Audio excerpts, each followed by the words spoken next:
و شما هموطنای عزیزی که میخواین دستی هموطن یا یک فامیل نیازمند بگیرین که ویسی طفل نازنین صحتمند شوه، چراغ امید فامیلش شوه.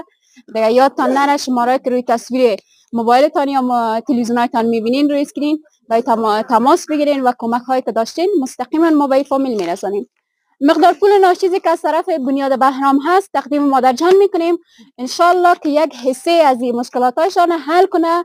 خداوند بزرگ است و شما هموطنان عزیزی که در خارج از کشور بیننده برنامه ما هستین دستی هموطن ما را بگیرین، دستی فامیل نیازمند را بگیرین، چون هوا سرد است، واقعا خیلی سرد است و این طفلکای عزیز که مشکلات داره خیلی دردآور است. دیگه مادر جانیان پول که از طرف بنیاد بهرام برتان تقدیم میشه، خدا کنه مشکلاتتان حل کنه، انشالله که طفلکایتان بخیر خوب شوه.